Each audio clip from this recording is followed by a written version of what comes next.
warahmatullahi wabarakatuh. Pada kesempatan kali ini kami akan memaparkan materi tentang hambatan-hambatan dalam pengolahan kelas.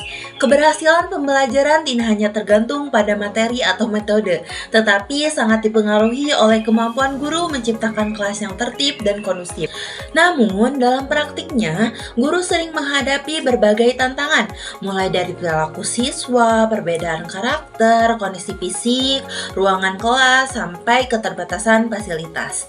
Jika hambatan ini tidak dikenali sejak awal, proses pembelajaran dapat terganggu dan hasil belajar siswa menjadi tidak optimal. Pertama, mari kita pahami terlebih dahulu hambatan dalam pengolahan kelas adalah segala bentuk kondisi, perilaku, atau situasi yang mengganggu kelancaran proses pembelajaran sehingga tujuan pembelajaran tidak tercapai secara optimal. Hambatan ini tidak selalu berarti masalah besar. Hambatan adalah gangguan yang menghambat, sedangkan masalah adalah gangguan yang membutuhkan penyelesaian segera karena sudah berdampak signifikan.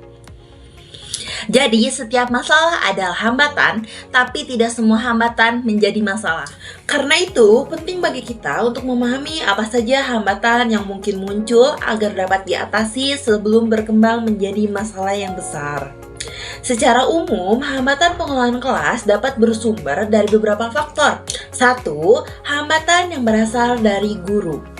Nah, hambatan yang pertama berasal dari guru itu sendiri. Sebagai pemimpin pembelajaran, gaya pembelajaran, kompetensi, dan kesiapan dan kepribadian guru sangat menentukan apakah kelas akan berjalan kondusif atau tidak. Gaya dan kompetensi guru. Gaya mengajar yang kurang tepat sering menjadi pemicu munculnya gangguan di kelas. Misalnya, guru yang terlalu otoriter membuat siswa merasa takut dan terkekang. Sedangkan guru yang terlalu permisif dapat menghilangkan kontrol. Guru yang kurang demokratis juga membuat siswa sulit merasa dihargai. Selain itu, penggunaan metode mengajar yang monoton seperti hanya ceramah tanpa variasi media atau aktivitas dapat menyebabkan siswa cepat bosan dan tidak fokus. Hal ini diperparah ketika guru kurang memahami karakteristik peserta didik, sehingga pendekatan yang digunakan kurang tepat. Kompetensi pedagogi yang terbatas juga menjadi hambatan, terutama dalam merancang strategi pembelajaran, mengatur waktu, menyusun materi yang sesuai, dan menentukan tujuan pembelajaran yang realistis.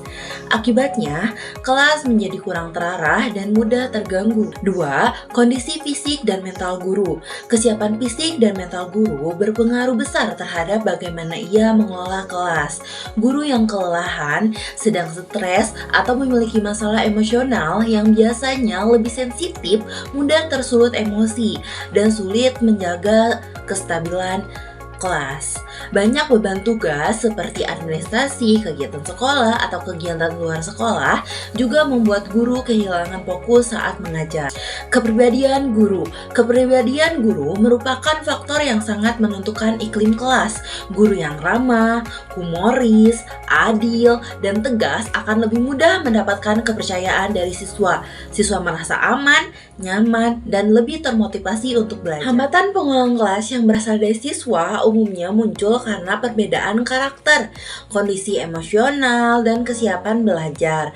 Beberapa siswa menunjukkan perilaku menyimpang, seperti ribut, tidak fokus, atau mengganggu teman karena membutuhkan perhatian, ingin berkuasa, merasa tersakiti, atau merasa tidak mampu.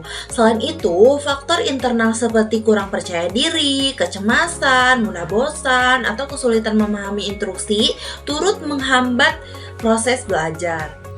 Baik, yang selanjutnya ada hambatan dari keluarga. Hambatan dari keluarga sangat mempengaruhi perilaku dan motivasi belajar siswa di dalam kelas. Beberapa contohnya yaitu yang pertama, ada pola asuh yang kurang tepat, seperti terlalu keras atau terlalu memanjakan anak. Nah, hal ini dapat membuat anak tuh menjadi sulit beradaptasi dengan aturan yang ada di sekolah. Yang selanjutnya ada konflik keluarga. Misalnya adanya pertengkaran orang tua atau kondisi ekonomi keluarga yang tidak stabil. Nah, hal ini bisa membuat anak menjadi kurang fokus dan emosinya tidak stabil saat berada di sekolah. Dan yang terakhir, kurangnya dukungan dari orang tua. Misalnya orang tua yang tidak terlalu memperhatikan prestasi anak. Nah, hal ini tuh bisa membuat Anda kehilangan motivasi belajar dan menjadi kurang disiplin. Baik, yang selanjutnya ada hambatan dari fasilitas atau lingkungan sekolah.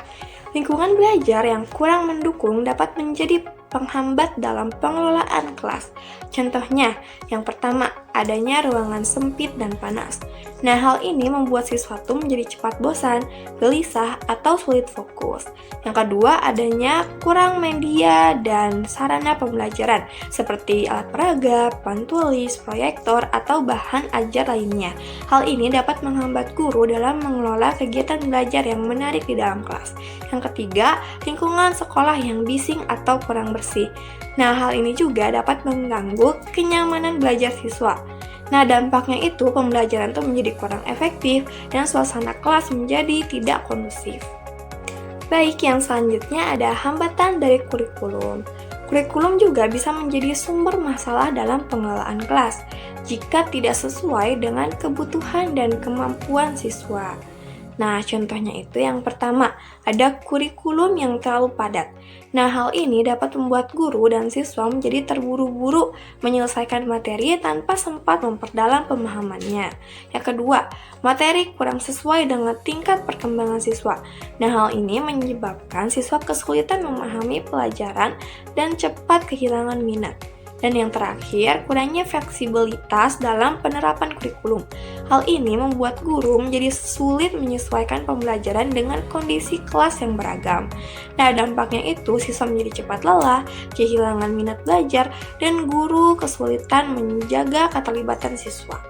Selanjutnya yaitu ada dampak atau hasil dari hambatan. Yang pertama yaitu siswa tidak fokus. Ketika hambatan pembelajaran muncul, seperti metode yang monoton, kurang motivasi, atau gangguan fisik, siswa kehilangan konsentrasi terhadap materi. Mereka mudah teralihkan oleh hal lain seperti mengobrol dengan teman atau melamun. Akibatnya, informasi yang disampaikan guru tidak terserap dengan baik, dan tujuan pembelajaran tidak tercapai secara optimal. Yang kedua yaitu konflik dalam kelas. Hambatan seperti perbedaan kemampuan akademik, kurangnya kerjasama, atau masalah sosio-emosional dapat memicu gesekan antar siswa. Misalnya, siswa yang merasa tertinggal menjadi frustasi dan menyalahkan teman sekelompoknya. Atau terjadi bullying terhadap siswa yang lebih lambat belajar. Konflik ini menciptakan suasana yang tidak nyaman dan menghambat kolaborasi. Kemudian yang ketiga yaitu kelas tidak kondusif. Gabungan dari dampak-dampak di atas menghasilkan lingkungan belajar yang kacau. Kelas menjadi ribut, tidak teratur, dan sulit dikendalikan. Guru kesulitan menyampaikan materi, siswa yang ingin belajar terganggu, dan proses pembelajaran menjadi tidak efektif. Atmosfer negatif ini bisa berlanjut hingga mengurangi motivasi belajar secara keseluruhan. Adapun solusi atau pendekatan dalam mengatasi hambatan tersebut adalah yang pertama, pendekatan behavioral atau perilaku. Kelola perilaku siswa dengan sistem reward dan punishment yang jelas dan konsisten, seperti memberikan pujian atau poin untuk perilaku positif dan konsekuensi yang adil untuk pelanggaran. Buat aturan kelas bersama siswa, agar mereka merasa bertanggung jawab dan guru harus mencontohkan perilaku yang diharapkan karena siswa belajar dari apa yang mereka lihat. Yang kedua yaitu pendekatan sosio-emosional. Bangun hubungan positif dengan mengenal siswa secara personal dan tunjukkan empati terhadap kesulitan mereka. Ajarkan keterampilan mengelola emosi dan berinteraksi sosial melalui kegiatan seperti berbagi perasaan di awal kelas, serta fokus pada pemulihan hubungan saat terjadi konflik, bukan hanya menghukum. Yang ketiga yaitu strategi kelompok. Atur kerja kelompok dengan memberikan peran jelas untuk setiap anggota dan variasikan komposisi kelompok. Kadang homogen, kadang heterogen, agar siswa bisa saling membantu. Pastikan setiap anggota bertanggung jawab pada hasil kelompok sehingga semua berkontribusi aktif. Yang keempat, ada variasi metode pembelajaran. Hindari metode yang monoton dengan menggabungkan berbagai cara belajar seperti visual, auditori, dan kinestetik, serta memanfaatkan teknologi dan proyek yang relevan dengan kehidupan siswa. Sisipkan jeda aktivitas fisik setiap 15-20 menit agar siswa tetap fokus dan termotivasi.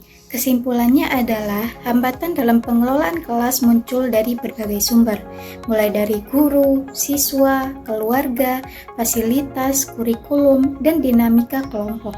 Guru harus mampu mengidentifikasi penyebabnya secara tepat, memahami pendekatan yang sesuai, serta memilih strategi yang membimbing dan komunikatif. Pengelolaan kelas yang efektif bukan hanya menekan perilaku bermasalah, tetapi menumbuhkan lingkungan belajar yang aman, menyenangkan, dan kondusif.